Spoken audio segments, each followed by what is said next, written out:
क्या है, भारतीय दर्शन की विशेषताएं देख चुके हैं ना। अब जो है आज देखना है हम लोग को। देखो आज क्या क्या देखेंगे, है ना। एक तो हमको दर्शन का स्वरूप देखना है और दूसरा देखना है दर्शन का क्षेत्र। ये दो बातों पे चर्चा करेंगे। पहले देखते हैं हम दर्शन किसमें, धर्म और क्या क्या समानता है। दोनों ईश्वर की बात करते हैं, आत्मा की बात करते हैं, एक समानता ये हो जाएगी दोनों में। ठीक है। इसके अलावा जो है जो दर्शन है वो जो है लौकिक वस्तु के अलावा पारलौकिक जीवन के बारे में भी बात करता है। धर्म भी जगत और पारलौकिक जीवन दोनों की बात करता है। इस प्रकार से समानता दिखेगा। और भी समानता हो सकती है। ठीक है, प्रश्न पूछा है क्या?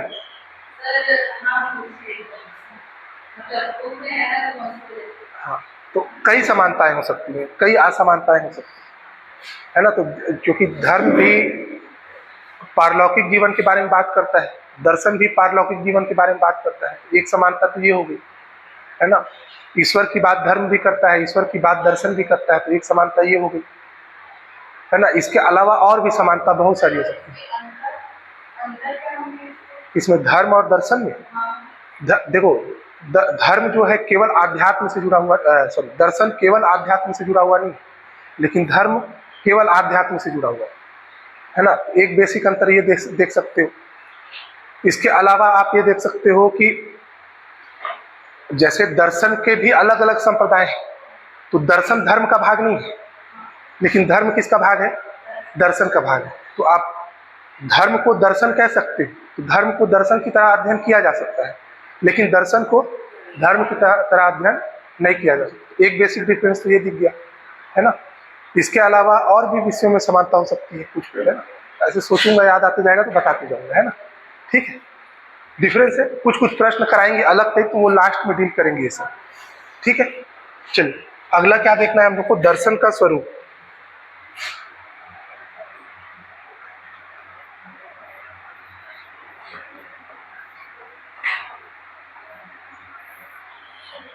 दर्शन का स्वरूप देखना है ना।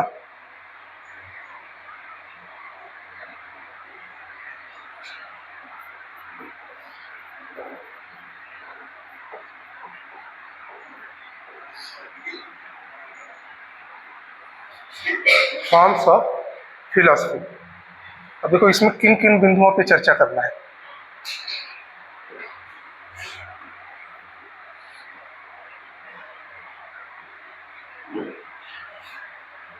पहला तो है दर्शन।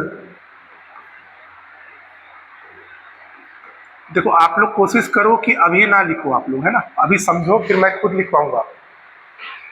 दर्शन बौद्धिक चिंतन की निरपेक्ष प्रणाली है। बौद्धिक चिंतन की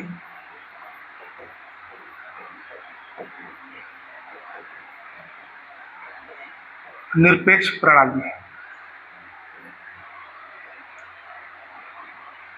ठीक है। दर्शन को हम क्या बोल सकते हैं? एक फॉर्म इसका क्या है? इंटेलेक्चुअल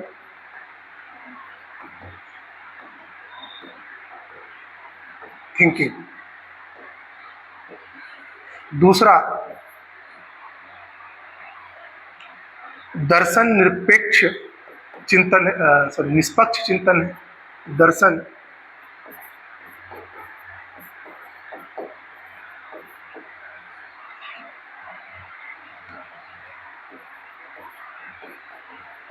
निष्पक्ष चिंतन है।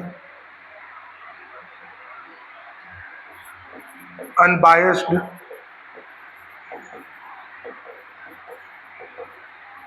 थिंकिंग। तीसरा, दर्शन विश्वासों का समीक्षात्मक मूल्यांकन है।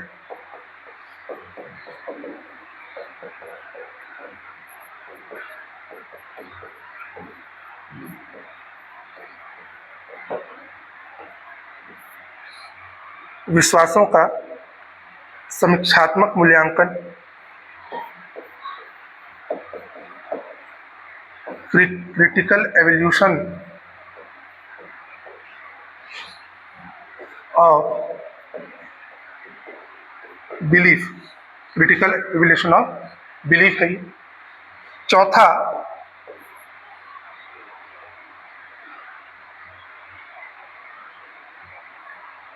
चौथा है कि दर्शन का संबंध मूलभूत प्रश्नों से है।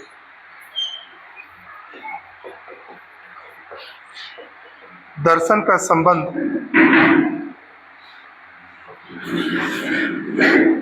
मूलभूत प्रश्नों से है।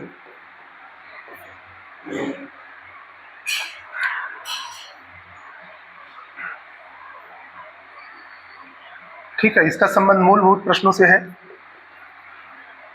इसका रिलेशन फंडामेंटल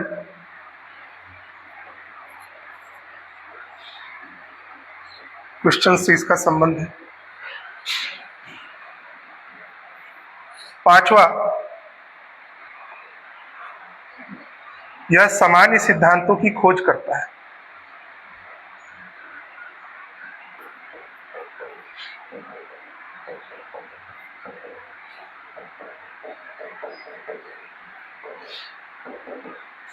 ठीक है, सामान्य सिद्धांतों की खोज करता है।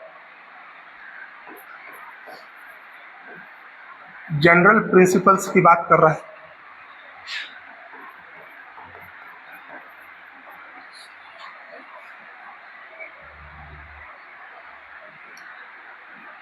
छठवां, विश्व को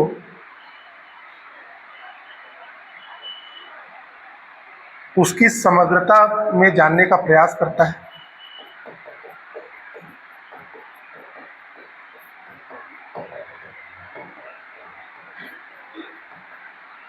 जानने का प्रयास,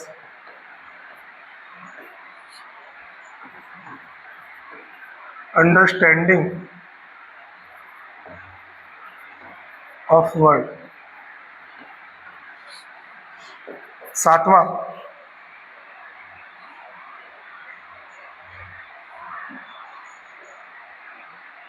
संप्रत्ययों का स्पष्टीकरण।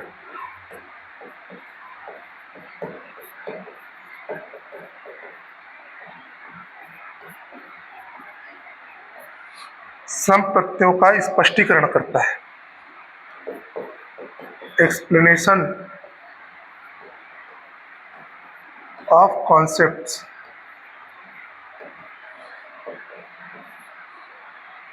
और अंतिम है मूल्य और मानक।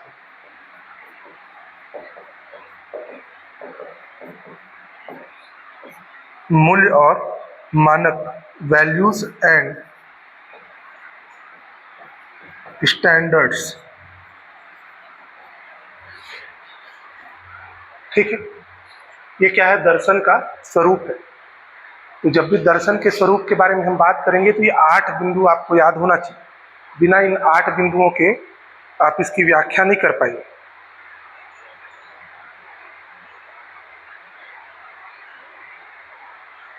ठीक है, पहला जैसे क्या है, दर्शन बौद्धिक चिंतन की प्रणाली है। हम इसको क्या बोलते हैं? Intellectual thinking. तो दर्शन, देखो पहला जो पॉइंट है उसको मैं समझा रहा हूं, है ना। पहला पॉइंट क्या है? दर्शन बौद्धिक चिंतन की निरपेक्ष प्रणाली है। निरपेक्ष प्रणाली का अर्थ यह है किसी भेदभाव के बिना जो भी सिद्धांत है उनको एक्सप्लेन करेगा। ठीक है, देखो तो पहला पॉइंट है दर्शन बौद्धिक चिंतन की निरपेक्ष प्रणाली है। इसका मतलब यह है, ये जो है तार्किक सोच और बुद्धि पर आधारित है। आपके इंटेलेक्ट और आपके लॉजिकल थिंकिंग में बेस्ड है। आप कैसा सोचते हो उस पर बेस है। ये किसी भी अंधविश्वास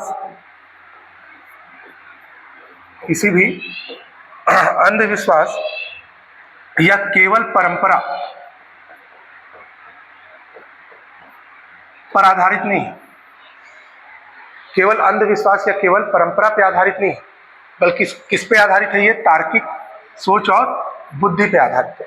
जैसे इसका एग्जाम्पल अगर हम देखें तो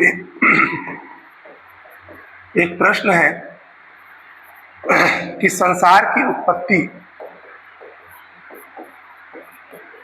कैसे हुई?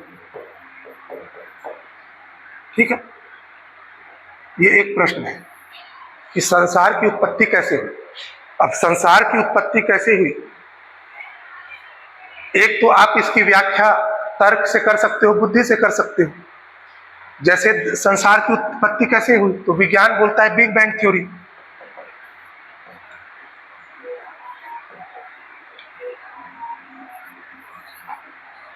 मानव ने बुद्धि का प्रयोग किया, तर्क का प्रयोग किया, और संसार की उत्पत्ति कैसे हुई बोला कि बिग बैंग थ्योरी से हुआ। एक महान विस्फोट हुआ, उसके दौरान, उसके बाद ही पूरे संसार की उत्पत्ति हुई, ब्रह्मांड की उत्पत्ति हुई। यही तो बोलता है ना साइंस। बिग बैंग थ्योरी का नाम सुने कि नहीं सुने? तो बिग बैंग थ्योरी आपको यूनिवर्स की कैसी उत्पत्ति हुई उसके बारे में बताता है। तो विज्ञान ये कहता है। तो एक तो ये है कि आप बौद्धिक तरीके से, तार्किक तरीके से आप ये सोचिए कि संसार की उत्पत्ति कैसे हुई, और दूसरा तरीका ये है कि ये जो है दैवी चमत्कार का परिणाम है। एक तो ये सोच सकते हो आप, है ना, कि कोई परम सत्ता है, परासत्ता है, उसने क्या किया, विश्व का निर्माण कर दिया। तो इसमें आप दिमाग नहीं लगाओगे ना, आप पहले से ही मान के, इसमें आप सोच कहाँ रहे? वो तो विश्वास की बात हो गई, आस्था की बात हो गई। जैसे आप धर्म दर्शन के हिसाब से देखेंगे तो संसार की उत्पत्ति, है ना, ईश्वर ने की, भगवान ने बनाया पूरा यूनिवर्स को। यही तो है धर्म दर्शन।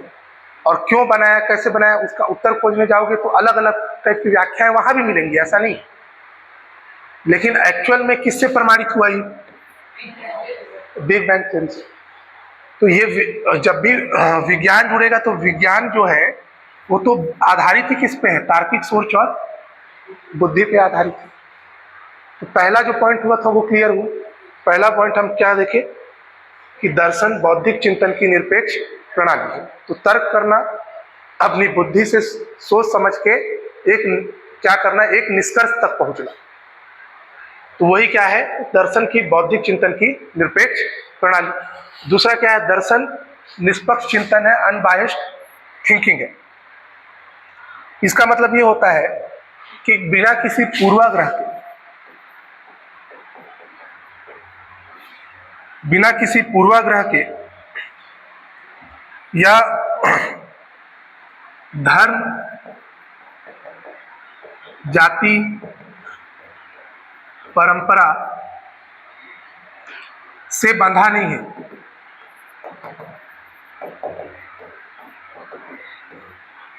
दर्शन जो है किसी पूर्वाग्रह कहने का मतलब ये होता है कि आप पहले से अजम्पशन बना के रखे हो कि ऐसा ही होगा, ऐसा ही होगा। जैसे एक वर्ग पहले जो है शुरुआती दौर में जो दुनिया में एक मानव का जो समूह था ये मान के चलता था कि पृथ्वी क्या है, चपटी है।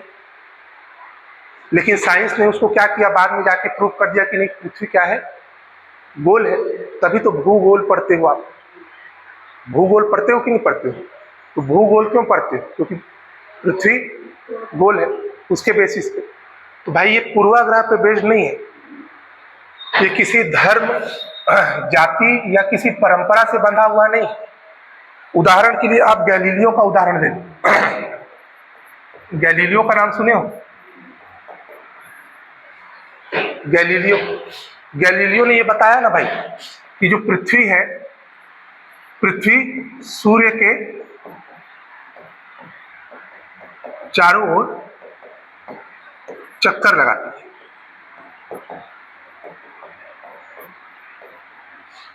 पृथ्वी सूर्य के चारों ओर चक्कर लगाती है, गैलीलियो ने बताया।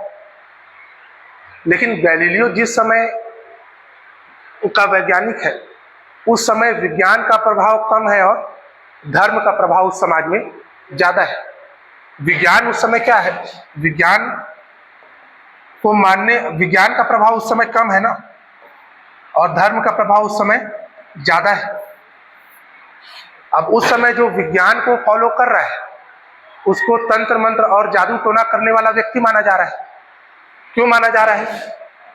क्योंकि समाज धर्म प्रधान है उसमें, तो धर्म प्रधान है तो धर्म के अनुसार चल रहा है, और धर्म में धर्म से संबंधित पुस्तकें या धर्म के जो सिद्धांत मान्यताएं हैं उसमें जो मान्यता है उसी को मान रहा है। तो कुछ भी नई चीजें आएंगी विज्ञान के अनुसार, कुछ भी नया आएगा तो क्या माना जाएगा उसको? झूठ। जिस समय गैलीलियो ने बताया कि पृथ्वी सूर्य के चारों ओर चक्कर लगाती है, उस समय धर्म प्रधान समाज है, इसलिए धर्म उस चीज को नहीं मानेगा। क्यों नहीं मानेगा? क्योंकि मैं बोला ना, एक जो समुदाय है वो ये मान के चल रहा है कि पृथ्वी सूर्य की चक्कर नहीं लगाती, सूर्य पृथ्वी का चक्कर लगाती है। समझ में आ रहा है क्या कह रहा हूं? इसीलिए गैलीलियो को नहीं माना गया उस समय। लेकिन आप वर्तमान में देखिए उस चीज को, जब वर्तमान में देखेंगे तो ये समझ में आएगा कि गैलीलियो वैज्ञानिक दृष्टिकोण से भी सही है और दार्शनिक दृष्टिकोण से भी सही है। वास्तविकता तो यही है ना कि सौर मंडल में जो ग्रह है वो एक तारे की चक्कर लगाते हैं। सूर्य एक तारा है और सारे ग्रह उसके चक्कर लगा रहे हैं, तो गैलीलियो तो सही सिद्ध हो गया। इसीलिए क्या बोल रहे हैं हम कि दर्शन जो है वो निष्पक्ष चिंतन है, वो किसी भी सिद्धांत को लेके भेदभाव नहीं कर रहा है, किसी भी सिद्धांत को लेके पूर्वाग्रह पे आधारित नहीं है।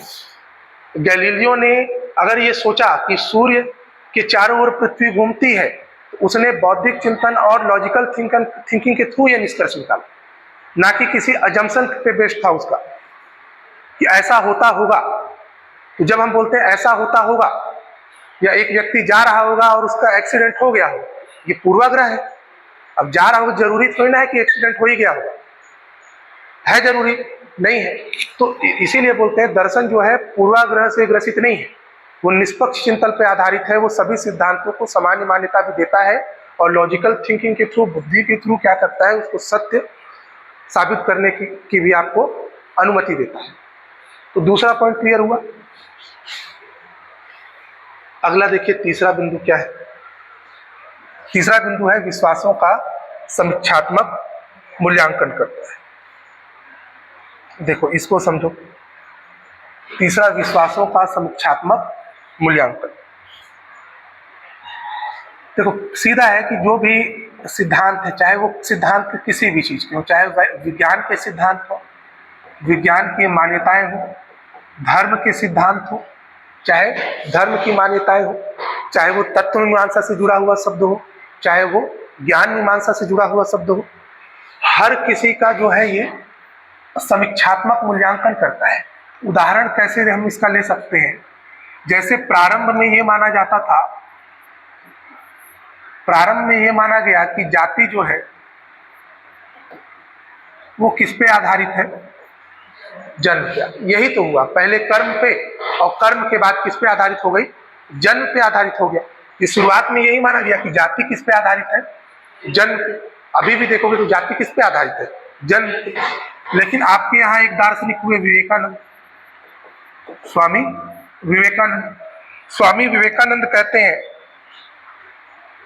कि जाति जन्म पे आधारित ना होकर श्रेष्ठ कर्म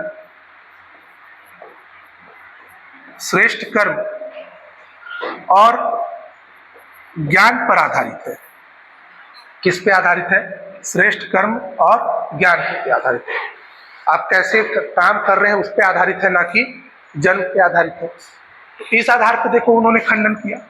तो कहीं ना कहीं आप देखोगे तो विश्वासों का आलोचनात्मक परीक्षण कर रहा है या नहीं कर रहा है?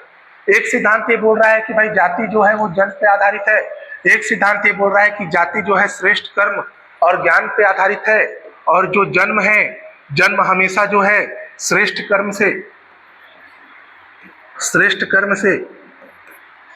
छोटा होता है ना? जन्म हमेशा श्रेष्ठ कर्म से छोटा होता है। तो उसी आधार पर क्या बोलते हैं कि दर्शन जो है विश्वासों का समीक्षात्मक मूल्यांकन करता है। फिर आपका चौथा बिंदु देखते हैं। चौथा बिंदु क्या है? चौथा बिंदु है दर्शन का संबंध मूलभूत प्रश्नों से है। देखिए फंडामेंटल क्वेश्चन करता है, इसको उदाहरण से समझोगे तो ज्यादा अच्छे से समझ में आएगा। कहने का मतलब ये है कि सतही प्रश्न नहीं करता। सतही प्रश्न नहीं करता, बल्कि कैसे प्रश्न करता है? मूलभूत प्रश्न, फंडामेंटल क्वेश्चंस पूछता है। कैसे? समझिए, सतही प्रश्न क्या है कि पेड़ कैसे बढ़ते हैं। एक उदाहरण दे रहा हूं, पेड़ कैसे बढ़ते हैं, ये सतही प्रश्न है कि नहीं? पेड़ कैसे बढ़ते हैं, सतही प्रश्न है। इसमें आप उसको बता दो कि भाई पेड़ कैसे बढ़ते हैं, तो सिंपल सा कॉन्सेप्ट है, बीज डाले, जड़ की उत्पत्ति हुई, फिर शाखाओं की उत्पत्ति हुई, शाखाओं के बाद पत्तियों की उत्पत्ति, पेड़ बढ़ गए। ऐसे ही बताओगे तो सतही आंसर भी हुआ, सतही प्रश्न भी हुआ। लेकिन जब मूलभूत प्रश्न का बात करोगे तो पेड़ कैसे बढ़ते हैं, तो पेड़ बढ़ रहे हैं यदि, तो उसका संबंध किससे है? जीवन से। और यदि जीवन से है तो जीवन की उत्पत्ति कैसे होती है? फंडामेंटल प्रश्न तो ये है कि जीवन की उत्पत्ति कैसे हो रही है, और जीवन की उत्पत्ति कैसे हो रही है तो उसमें पेड़, जीव जंतु, माइक्रो ऑर्गेनिज्म सब आ गए। उन सब का अध्ययन करोगे फिर आप कि जीवन की उत्पत्ति कैसी हुई थी। तो एक इसका कहने का अर्थ यह है कि जब भी मूलभूत प्रश्न करेंगे आप, तो एक विचारधारा जो है वो व्यापक कहलाएगी और एक विचारधारा जो है वो संकीर्ण कहलाएगी। एक सिद्धांत को मान रहा हूं, छोटा प्रश्न कर रहा हूं, छोटी सोच है, तो वो क्या है? संकीर्ण अवधारणा है। और अगर बड़ा प्रश्न कर रहा हूं, पेड़ की उत्पत्ति कैसे हो रही है, उससे क्या जोड़ रहा हूं मैं कि जीवन की उत्पत्ति कैसी हुई। तो जीवन की उत्पत्ति कैसे हुई प्रश्न किया मैं, तो वो क्या हो गया? मूलभूत प्रश्न हुआ। अगर पेड़ बढ़ रहा है तो उसका संबंध किससे? जीवन से। जीवन है तभी तो बढ़ रहा है, अगर उसमें जीवन नहीं है तो कैसे बढ़ेगा? ये कुर्सी तो वैसी पड़ी है, जीवन तो नहीं है इसमें। ये तो अभी तक तो है ना, छत तोड़ के पार हो गई। कहने का मतलब ये है कि जब मूलभूत प्रश्न करोगे तो वो अवधारणा ही आपको क्या दिखेगी? व्यापक। तो हमेशा याद रखेंगे दर्शन का संबंध किससे है? मूलभूत प्रश्नों से। इसके बाद अगला देखिए, अगला क्या है? सामान्य सिद्धांतों की खोज करता है। तो सामान्य सिद्धांतों की खोज करता है, किसी विशेष वस्तु पर नहीं बल्कि इसके सामान्य सिद्धांत पर आधारित होता है। देखो, सामान्य सिद्धांत पे आधारित होता है। उदाहरण के लिए ले लो, ये कुर्सी, कुर्सी किस लकड़ी की बनी है?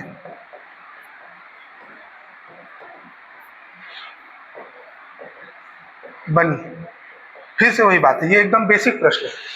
किसी कुर्सी के कुर्सी पर मैं पूछ रहा हूं प्रश्न कि ये किस लकड़ी की बनी। लेकिन एक्चुअल प्रश्न क्या होना चाहिए अगर दार्शनिक दृष्टिकोण से देखोगे तो? भौतिक वस्तु क्या है, ये प्रश्न होना चाहिए। ठीक है, कुर्सी किस लकड़ी की बनी है, एक वस्तु पे केंद्रित हो गया कि नहीं हो गया?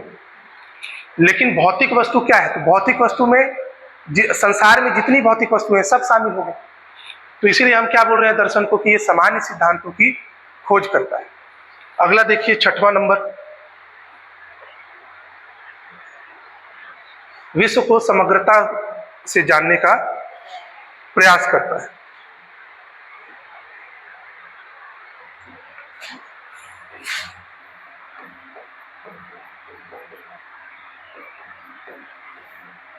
समग्रता से जानने का प्रयास करता है।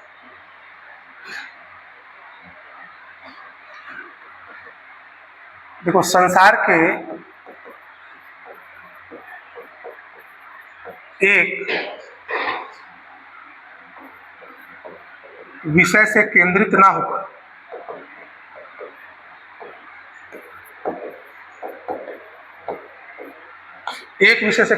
होकर सभी विषयों का अध्ययन करता है।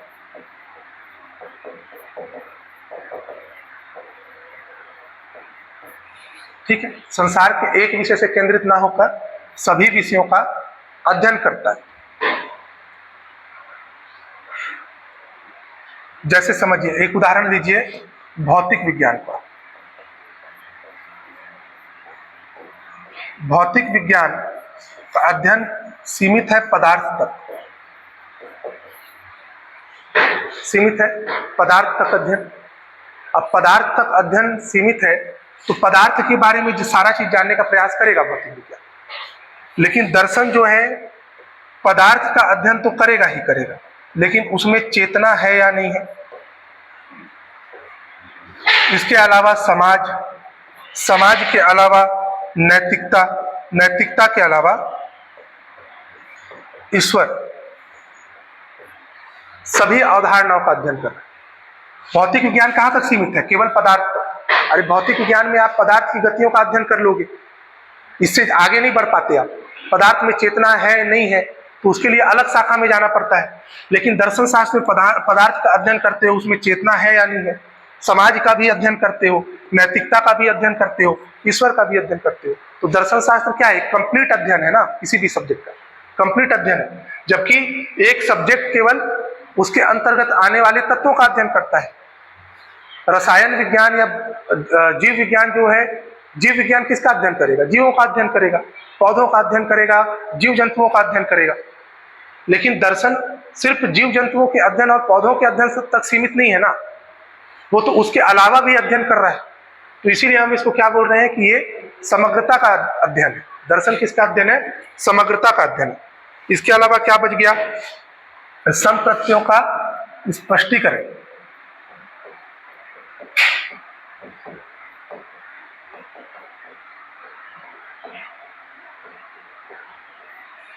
संप्रत्ययों का स्पष्टीकरण।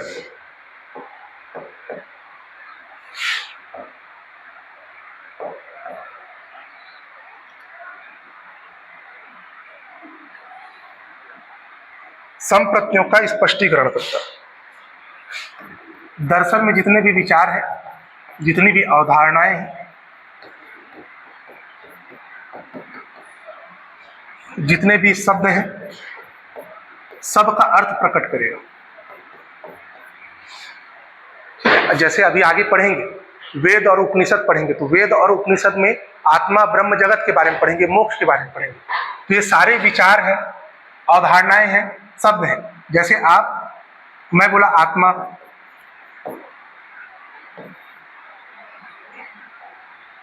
जगत, मोक्ष, ईश्वर, ब्रह्म, पुनर्जन्म, तो ये सब शब्द है कि नहीं? आत्मा क्या है, जगत क्या है, मोक्ष क्या है, ईश्वर क्या है, ब्रह्म क्या है, पुनर्जन्म क्या है, ये सब शब्द है। अब ये शब्द क्या है? इन शब्दों के विचार क्या है? जैसे आत्मा है, तो आत्मा क्या है? और आत्मा, जैसे हम आगे पढ़ेंगे, आत्मा के पंचकोश, आत्मा के पंचकोश। तो आत्मा के पंचकोश पढ़ोगे तब समझ में आएगा कि आत्मा शरीर में एक्चुअल में कहाँ विद्यमान है। तो एक विचार आया, उससे एक अवधारणा उत्पन्न हुई। यदि मैं बोल रहा हूं ब्रह्म और मैं बोल रहा हूं ईश्वर, तो ब्रह्म और ईश्वर अलग शब्द दिखता है, ब्रह्म अलग शब्द दिखता है कि नहीं दिखता है? तो कुछ ना कुछ अंतर भी होगा। ईश्वर में अंतर होगा और ब्रह्म भी अंतर होगा। तो ब्रह्म क्या है, ईश्वर क्या है? ईश्वर ही ब्रह्म है या ब्रह्म ही ईश्वर है? तो ये विचार हैं, ये अवधारणा है, इसका भी स्पष्टीकरण करेगा। तो दर्शन से संबंधित जितने भी संप्रत्यय हैं, संप्रत्यय का अर्थ ही होता है आइडिया। आइडियाज को क्या बोलते हैं? संप्रत्यय। तो इसका स्पष्टीकरण करेगा दर्शन। और एक क्या है? एक बच गया आपका मूल्य और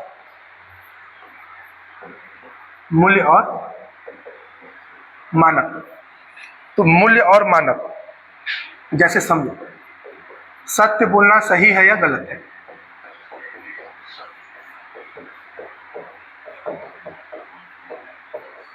गलत है, ये प्रश्न होता। तो सत्य बोलना सही है या गलत है? या हिंसा या अहिंसा, इसमें से कौन सही है? हिंसा करना सही है या अहिंसा करना सही है? तो इसमें देखोगे तो कोई भी व्यक्ति बोलेगा कि भाई सत्य बोलना ज्यादा उचित है सत्य ना बोलने की अपेक्षा। यही तो मूल्य बनेगा ना, यही तो वैल्यू सिस्टम बना के रखते हो ना। घर में वैल्यू सिस्टम कैसे बन रहा है? मानक का मूल्य कैसे बन रहा है? तो घरों में आपके घर में क्या सिखाया जा रहा है आपको कि हमेशा सच बोलो, झूठ मत बोलो। इसमें भी सिखाया गया हिंसा मत करो, अहिंसा का पालन करो। और इसका स्कूल में जाकर किसी की बाल चोटी खींच दिया अलग बात है, लेकिन घर में क्या सिखाया गया कि मारपीट नहीं करना है भाई, किसी को कुछ बुरा। हिंसा का मतलब क्या होता है, अहिंसा का मतलब क्या होता है? फिर वही बात है, सामान्य सोचोगे अभी। हिंसा का अर्थ क्या होता है, अहिंसा का अर्थ क्या होता है? अहिंसा मतलब अहिंसा क्या होता है? हाँ, लड़ाई ना करना, मतलब हिंसा ना करना अहिंसा है, यही ना बोल रहे हो? हिंसा ना करना यही कहलाएगा ना। लेकिन फिर वही है कि ये सीमित अवधारणा है। अब इसको अलग तरीके से, अब हिंसा का अर्थ क्या है कि कोई लड़ाई हुआ, आए और एक झापड़ खींच के मार, यही हुआ ना? अरे यही तो हुआ, यही सोच पाए। लेकिन हिंसा सिर्फ वही थोड़ी ना, अहिंसा सिर्फ वही थोड़ी ना। इसमें मन है, इसमें वचन है, इसमें कर्म है। जो भी होगा इन तीन के आधार पे होगा, मन के आधार पे, वचन के आधार पे और कर्म के आधार पे। मन का अर्थ कि आप किसी के बारे में क्या सोच रहे हो। अब आप क्लास में बैठे हो, कोई टॉप कर गया, मन ही मन आपके मन में कुंठा है, जलन है, ईर्ष्या है कि अरे यार ये तो गधेड़ा कैसे टॉप कर गया, है गलत सोच है। मन से किसी के बारे में गलत सोचना भी हिंसा है। अब ये मन हो गया। वचन, वचन यानी वाणी, वचन यानी वाणी। अब वाणी से आप किसी से जब बात करते हैं तो बहुत सोच समझ के बात करना चाहिए। शब्दों का चयन बहुत सीमित और स्पष्ट होना चाहिए। ऐसा किसी को ना बोले कि उससे दुख हो जाए, है ना? हम किसी को कुछ बोले, उसको हो गया दुख, वो भी तो हिंसा है कि नहीं? और कर्म तो है ही, पकड़े बाल और दिए दो दो झापड़। तो कर्म से भी नहीं करना है। तो किसी को किसी प्रकार का तकलीफ नहीं होना चाहिए, ना ही मन से, ना ही वचन से, ना ही कर्म से। तो जब इस सिद्धांत को देखते हो तो ये सत्य है और ये अहिंसा है। जैसे गांधी जी सत्य और अहिंसा पर विश्वास करते हैं, गांधी जी सत्य और अहिंसा पर विश्वास करते हैं। तो सत्य और अहिंसा किस पे आधारित है? उन्हीं के द्वारा बनाए गए मूल्य और मानक। या विवेकानंद का उदाहरण ले लो। चलो, गांधी जी का तो ठीक है, बहुत सुने हो गांधी जी के बारे। विवेकानंद बोलते हैं दरिद्र नारायण की सेवा। दरिद्र नारायण मतलब मानव सेवा। क्या बोलते हैं? मानव सेवा करना चाहिए। मानव सेवा करना चाहिए कहने का मतलब यह है कि यदि आप सक्षम हैं और समाज में कोई व्यक्ति है जो चाहता है आपके समकक्ष आना, आ नहीं पा रहा है, किसी कारण से पिछड़ गया है, उसकी सहायता करो। छोटा छोटा चीज है। कोई पढ़ाई में कमजोर है, आप पढ़ाई में सहायता कर दो। आर्थिक रूप से कमजोर है, थोड़ा बहुत जो सहयोग कर सकते हो कर दो। कई प्रकार का हो सकता है। तो विवेकानंद क्या बोलते हैं? दरिद्र नारायण की सेवा करनी चाहिए। मानव सेवा पे सबसे ज्यादा बल देते हैं। आप देखिए विवेकानंद का रामकृष्ण मठ, रामकृष्ण मठ है, रामकृष्ण मिशन है विवेकानंद। पढ़े होंगे इनके बारे में, तो बहुत डिटेल में पढ़े होंगे। अब रामकृष्ण मिशन का उद्देश्य ही क्या है? मानव सेवा करना। जहां भी रामकृष्ण मिशन है, पुस्तकालय चला रहा है, अनाथालय चला रहा है, भोजनालय चला रहा है, अलग अलग टाइप के काम कर रहा है। अब छत्तीसगढ़ में भी है रामकृष्ण मठ मिशन। कहाँ का है? रायपुर और नारायणपुर। 1958 1985 स्वामी आत्मानंद ने स्थापित किया, प्रभावित थे विवेकानंद से। तो रामकृष्ण मिशन है ना, तो भाई इसका उद्देश्य ये क्या है? तो देखो विवेकानंद ने अपना मूल्य और मानक किसको बनाया? मानव सेवा को। गांधी जी ने अपने मूल्य और मानक किसको बनाया? अहिंसा और सत्य को। कि सत्य और अहिंसा का हमको पालन करनी चाहिए। गांधी जी तो ये भी बोलते हैं जो व्यक्ति सत्य नहीं बोलता है, जो व्यक्ति अहिंसा का पालन नहीं करता, वो कायर है। मतलब जो कायर व्यक्ति है वो कभी भी सत्य और अहिंसा का पालन नहीं कर सकता, पॉसिबल ही नहीं। वो किसी ना किसी को बुरा जरूर बोलेगा, किसी न किसी के साथ लड़ाई झगड़ा जरूर करेगा, किसी न किसी के बारे में बुरा जरूर बोलेगा। और झूठ बोलना तो उसके लिए काम है, कर्म है उसके लिए। तो कोई भी कायर व्यक्ति कभी भी अहिंसक और सत्यवादी नहीं हो सकता। तो उस आधार पे ये उनके मूल्य और मानक है। तो दर्शन जो है ना, इन पे बात करता है हमेशा। सत्य पे बात करेगा, अहिंसा पे बात करेगा, मानव सेवा पे बात करेगा। क्लियर हुआ ये? तो ये क्या है? फॉर्म्स ऑफ फिलॉसफी, इसी को क्या बोलते हैं हम? दर्शन का स्वरूप। चलिए अब लिखते जाइए।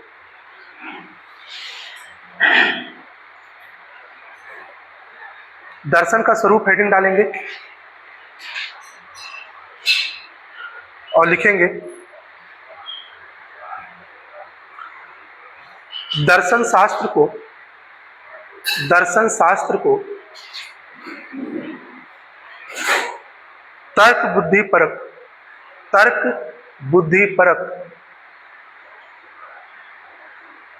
अन्वेषण कहा जाता है। तर्क बुद्धि परक अन्वेषण कहा जाता है। रैशनल इन्वेस्टिगेशन है, ठीक है, रैशनल इन्वेस्टिगेशन, ठीक है। दर्शन शास्त्र को तर्क बुद्धि परक अन्वेषण कहा जाता है।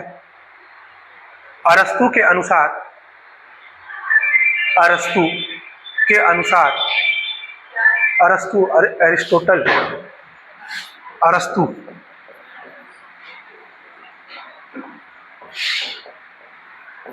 अरस्तु के अनुसार मानव विवेकशील प्राणी है। मानव विवेकशील प्राणी है जो अपनी बुद्धि का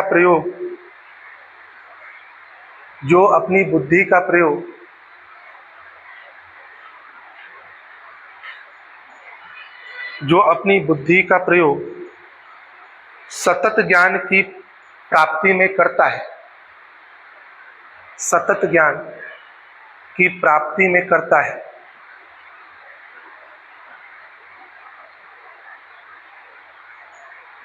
अर्थात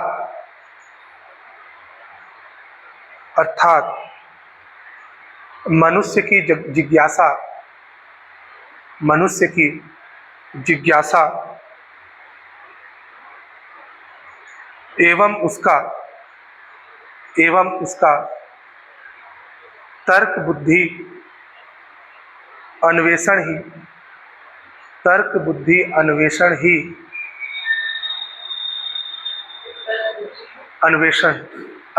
ही दर्शन का आधार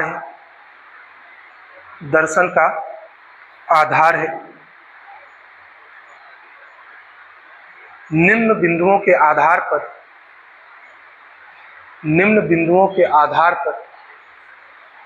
इसके स्वरूप को समझा जा सकता है।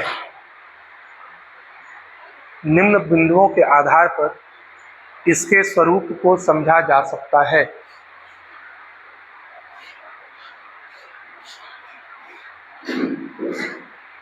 पहला लिखो, दर्शन बौद्धिक चिंतन की निरपेक्ष प्रणाली है।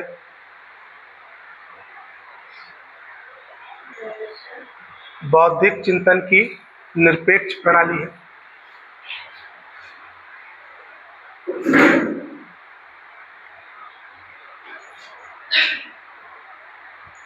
इसके अंतर्गत लिखेंगे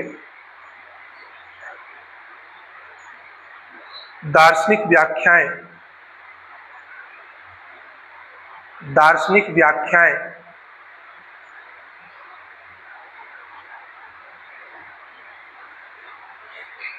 बुद्धि प्रमाण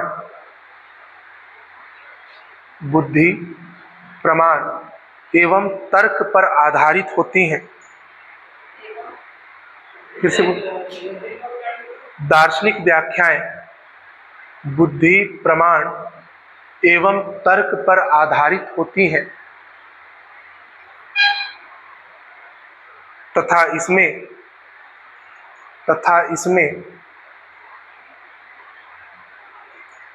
विचार प्रणाली से प्रश्नों के उत्तर ढूंढे जाते हैं। विचार प्रणाली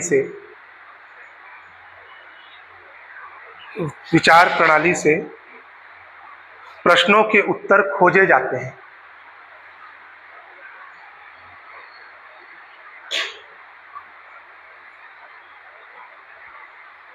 फिर है दर्शन निष्पक्ष चिंतन है।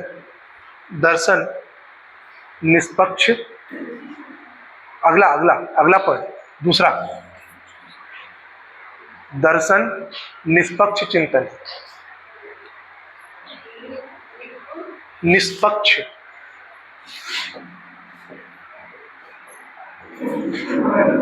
अनबाइज्ड। इसमें लिखिए, इसमें बिना किसी पूर्वाग्रह के, इसमें बिना किसी पूर्वाग्रह के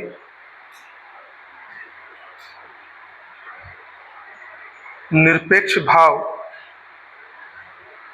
एवं निष्पक्ष ढंग, एवं निष्पक्ष ढंग,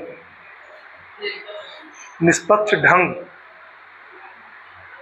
निष्पक्ष ढंग से वास्तविक सत्य को, वास्तविक सत्य को जानने का प्रयास किया जाता है, जानने का प्रयास किया जाता है।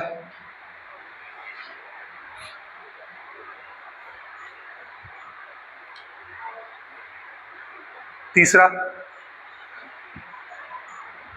तीसरा विश्वासों का समीक्षात्मक मूल्यांकन, विश्वासों का समीक्षात्मक मूल्यांकन।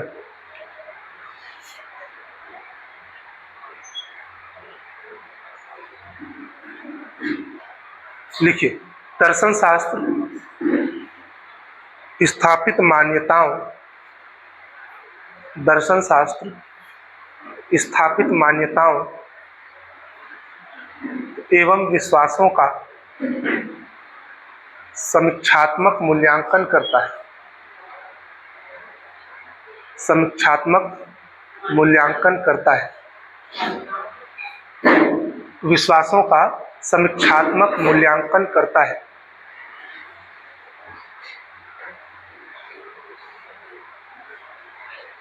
फिर अगला, दर्शन का संबंध मूलभूत प्रश्नों से है,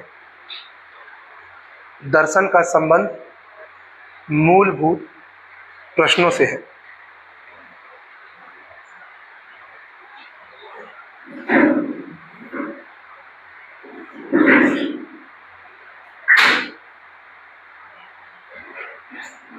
लिखिएगा इसमें, दर्शन, दर्शन विभिन्न कला, विज्ञान, विभिन्न कला, विज्ञान एवं धर्म की, एवं धर्म की मौलिक मान्यताओं, मौलिक मान्यताओं पर प्रश्न उठाता है, पर प्रश्न उठाता है। दर्शन विभिन्न कला, विज्ञान तथा धर्म की मौलिक मान्यताओं पर प्रश्न उठाता है। हुआ यहां तक? चौथा पॉइंट तक हुआ। फिर अगला, सामान्य सिद्धांतों की खोज करता है, सामान्य सिद्धांतों की खोज करता है।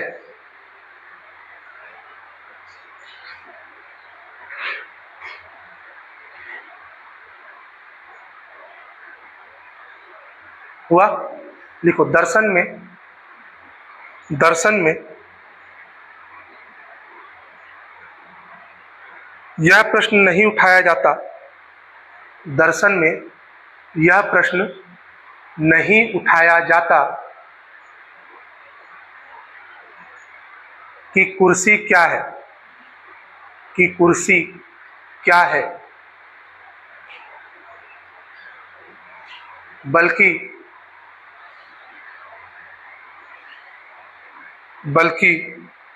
यह प्रश्न उठाया जाता है, यह प्रश्न उठाया जाता है कि भौतिक वस्तु क्या है, भौतिक वस्तु क्या है।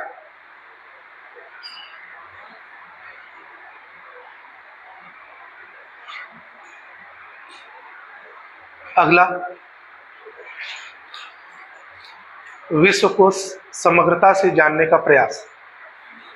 विश्व को समग्रता से जानने का प्रयास।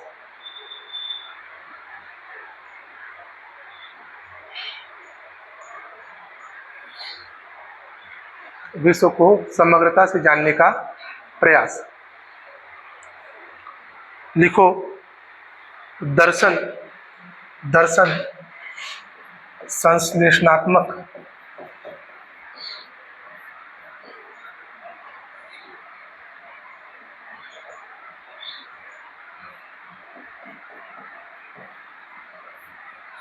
दर्शन संश्लेषणात्मक पद्धति से विश्व को उसकी समग्रता में जानने का प्रयास करता है। जानने का प्रयास करता है।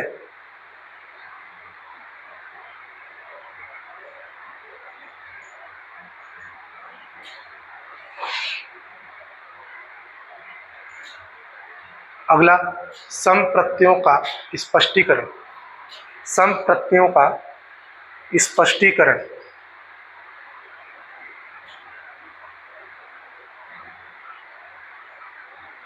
संप्रत्ययों का स्पष्टीकरण।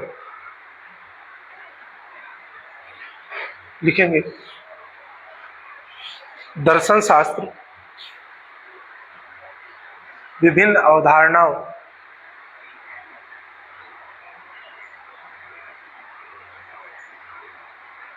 का स्पष्टीकरण करता है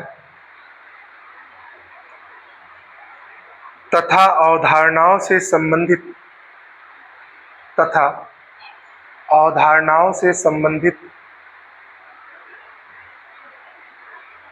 पद और शब्द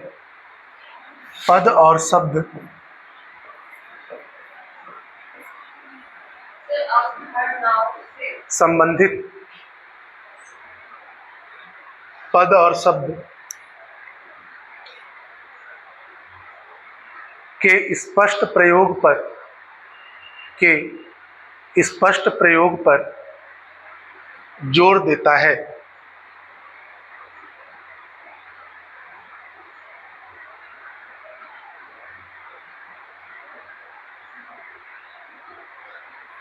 अंतिम लिखेंगे, मूल्य और मानक। मूल्य और मानक।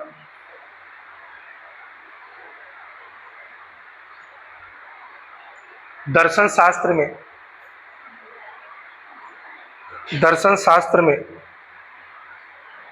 मूल्य और आदर्श मानक संबंधी प्रश्नों पर मूल्य और आदर्श मानक संबंधी प्रश्नों पर भी विचार किया जाता है।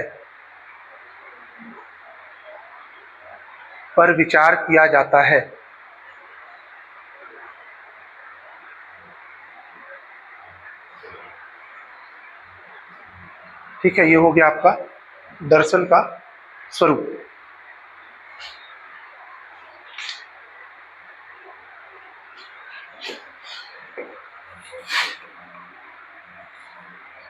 इसके बाद है दर्शन का क्षेत्र।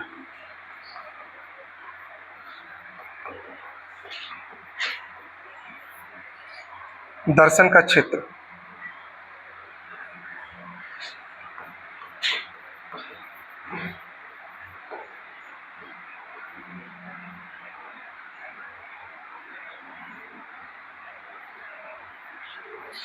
Field of philosophy.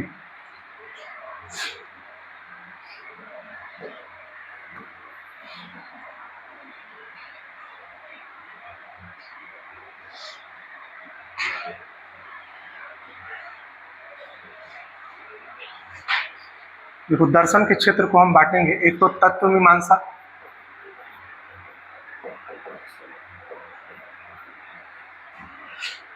मेटाफिजिक्स,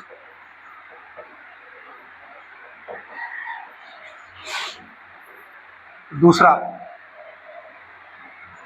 ज्ञान मीमांसा,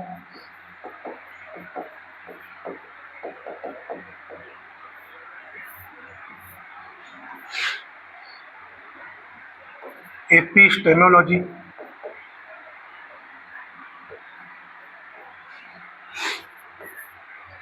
तीसरा मूल्य मीमांसा,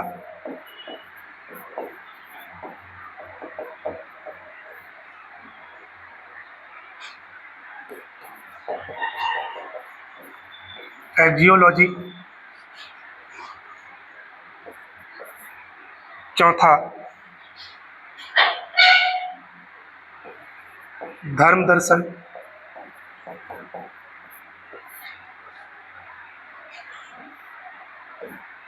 philosophy of religion,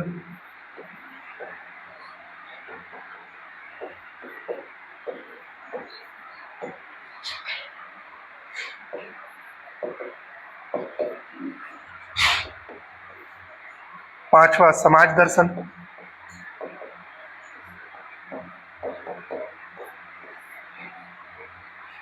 social philosophy,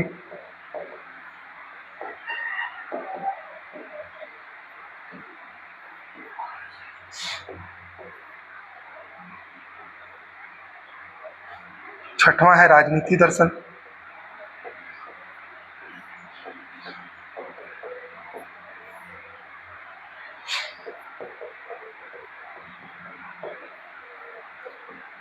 political philosophy.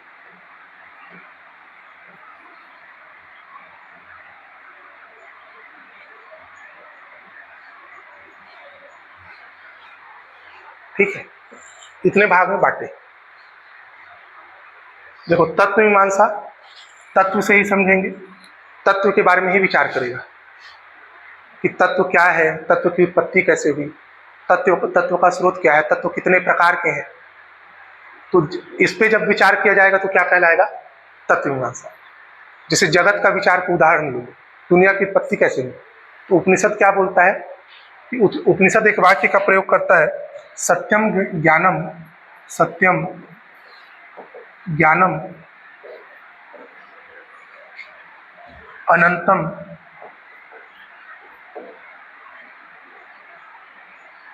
अनंतम Brahma, ब्रह्म। ठीक है, इस शब्द का प्रयोग करते हैं उपनिषद में कि जगत का मूल तत्व कौन है, ब्रह्म। जगत का मूल तत्व क्या है, ब्रह्म है। तो जगत की उत्पत्ति किससे हुई, ब्रह्म से हुई, ये उपनिषद में लिखा हुआ है। लेकिन अभी आप आज का विज्ञान देखेंगे तो आज का विज्ञान में अभी बता रहा था, कौन सी थ्योरी, बिग बैंग थ्योरी।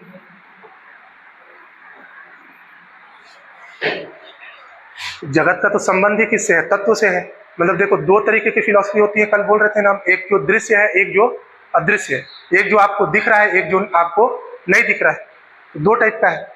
तो तत्व मीमांसा किस में आएगा, तो दृश्य वाले में आएगा पार्ट, जो आपको दिखता है। ठीक है, तो तत्व क्या है से लेकर तत्व की उत्पत्ति कैसे हुई और तत्व कितने प्रकार के हैं, जब इन सब में विचार करेंगे तो क्या कहलाएगा, ये तत्व मीमांसा, मेटाफिजिक्स। और जब वहीं हम नॉलेज की बात करेंगे, ज्ञान की बात करेंगे कि ज्ञान क्या है, ज्ञान का स्रोत क्या है, ज्ञान के प्रकार क्या है, ज्ञान की उत्पत्ति कैसे हुई, तो वो क्या कहलाएगा फिर आपका ज्ञान मीमांसा या एपिस्टेमोलॉजी। ठीक है, उसी प्रकार मूल्य मीमांसा में आओगे तो मूल्य मीमांसा में शुभ क्या है, अशुभ क्या है, अच्छा क्या है, बुरा क्या है, पाप क्या है, पुण्य क्या है। जब इस पे विचार करोगे तो क्या आ जाएगा, एजियोलॉजी या मूल्य मीमांसा। धर्म दर्शन में धार्मिक मान्यताओं पर विचार किया जाएगा। तो धार्मिक मान्यताएं ही संबंधित है, ईश्वर से, आत्मा से संबंधित है। और जो भी धार्मिक कर्म कांड है कि पूजा करने का तरीका क्या होना चाहिए, आराधना की पद्धति क्या होना चाहिए, तो वो सब का अध्ययन करेंगे किसमें, धर्म दर्शन में। समाज दर्शन में समाज की विचारधाराओं का अध्ययन। अब समाज की विचारधाराओं में जैसे जाति है, वर्ग है, संगठन है, समुदाय है, ठीक है, आत्महत्या का सिद्धांत है। आत्महत्या पर अध्ययन करोगे तो वो सामाजिक अवधारणा है। सुसाइडल थॉट्स जो है, जैसे पढ़ेंगे हम लोग समाज शास्त्र, जब पढ़ेंगे तो वहां पे हम पढ़ेंगे आत्महत्या का सिद्धांत पढ़ेंगे वहां पे। तो आत्महत्या का जब सिद्धांत पढ़ेंगे तो उसमें 4 प्रकार का सिद्धांत पढ़ेंगे कि एक व्यक्ति आत्महत्या क्यों करता है।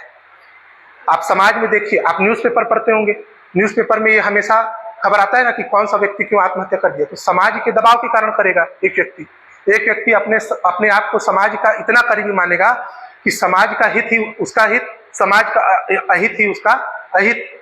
मतलब समाज के लिए जो अच्छा हो रहा है वो अपने लिए भी अच्छा मानेगा, यदि समाज का बुरा हो रहा है तो उसको अपने लिए भी बुरा मानेगा, तो उस दबाव में आत्महत्या करेगा।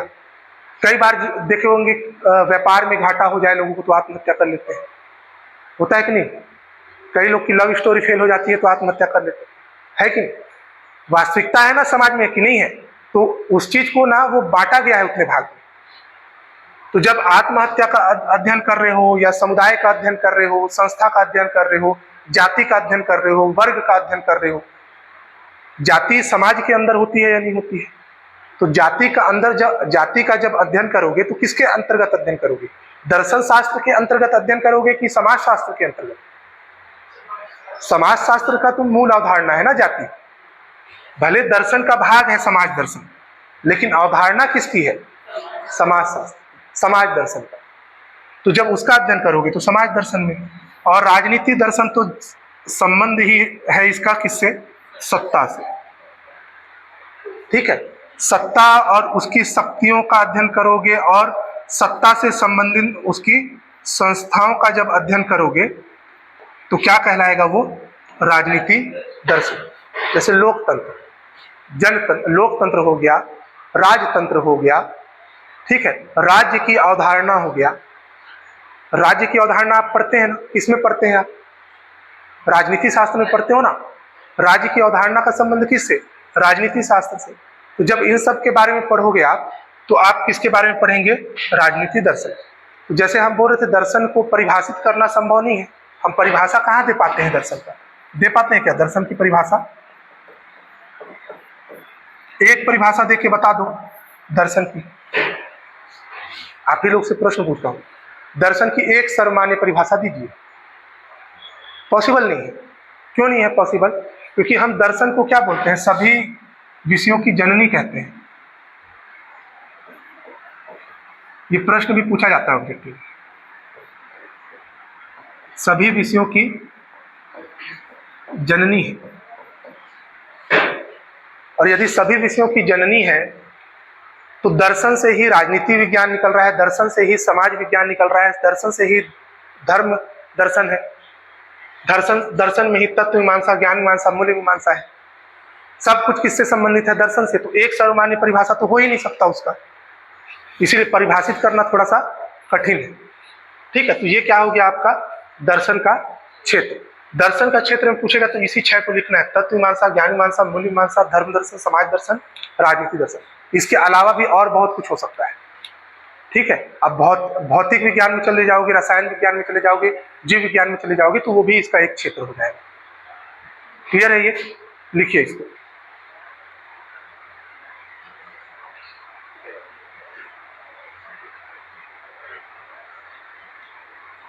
लिखेंगे इसमें, दर्शन का क्षेत्र अत्यंत व्यापक है, दर्शन का क्षेत्र अत्यंत व्यापक है।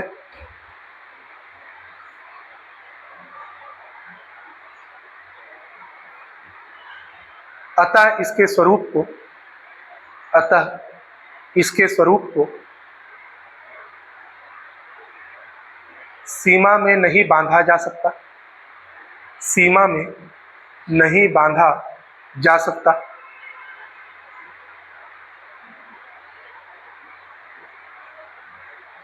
सीमा में नहीं बांधा जा सकता,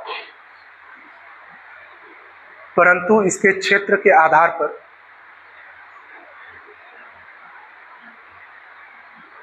इसे निम्न वर्गों में बांटा जा सकता है, परंतु इसे इसके क्षेत्र के आधार पर निम्न बिंदुओं में बांटा जा सकता है।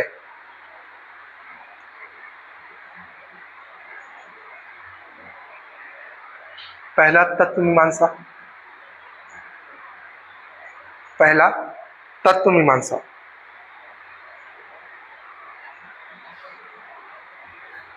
लिखिए, इस शाखा के अंतर्गत, इस शाखा के अंतर्गत जगत के मूल तत्व पर विचार किया जाता है। जगत के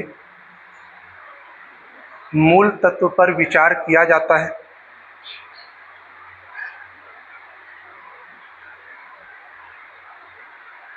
इसके अंतर्गत मूल तत्व के स्वरूप, इसके अंतर्गत मूल तत्व के स्वरूप और संख्या पर विचार किया जाता है। मूल तत्व के स्वरूप और संख्या पर विचार किया जाता है।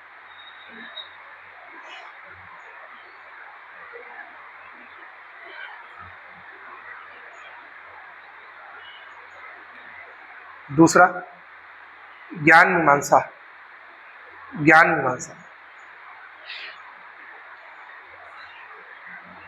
इस शाखा में ज्ञान क्या है, इस शाखा में ज्ञान क्या है, इसका स्वरूप क्या है,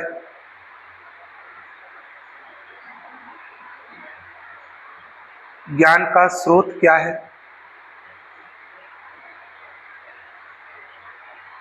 आदि प्रश्नों के उत्तर, आदि प्रश्नों के उत्तर खोजे जाते हैं।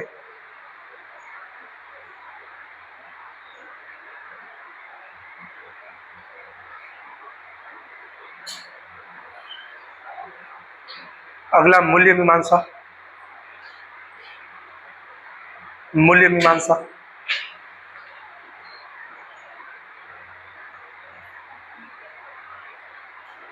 इसके अंतर्गत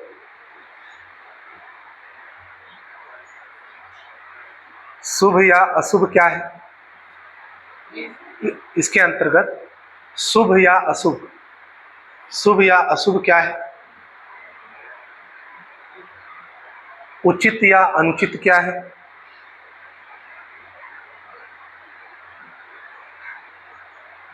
कौन से कर्म सही या गलत है,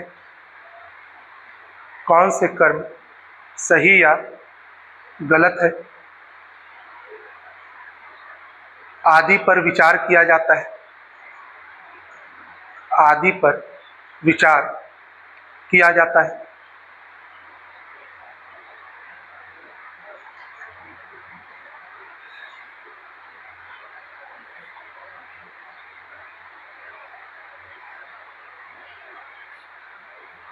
फिर है धर्म दर्शन। धर्म दर्शन,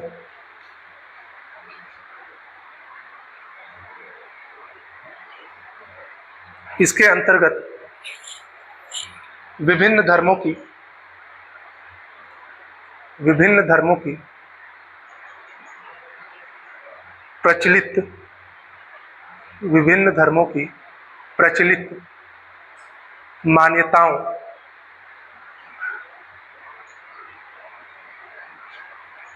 विश्वास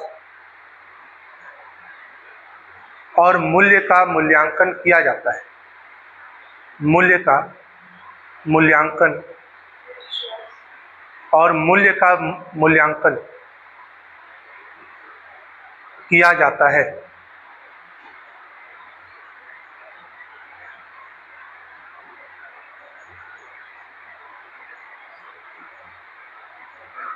फिर लिखेंगे समाज दर्शन।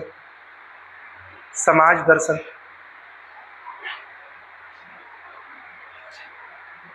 इसमें सामाजिक संरचना,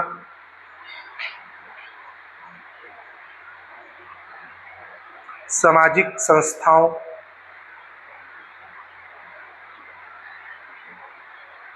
तथा समाज से संबंधित सामाजिक संरचना, सामाजिक संस्थाओं और समाज से संबंधित अवधारणाओं अवधारणाओं का अध्ययन किया जाता है, का अध्ययन किया जाता है।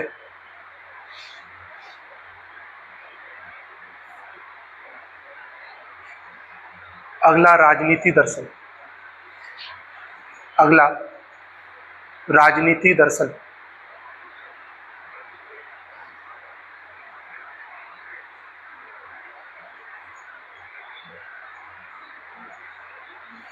राजनीति दर्शन।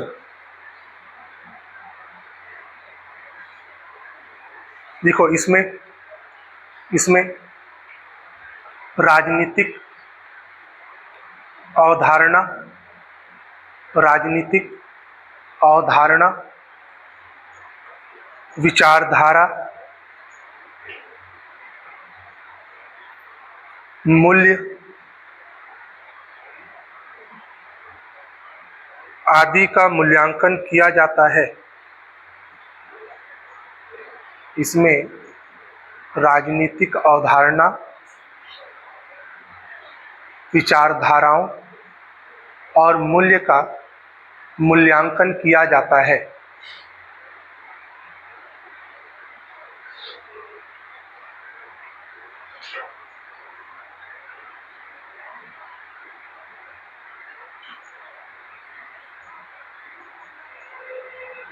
ठीक है, ये इसका क्या हो गया? क्षेत्र, दर्शन का क्षेत्र।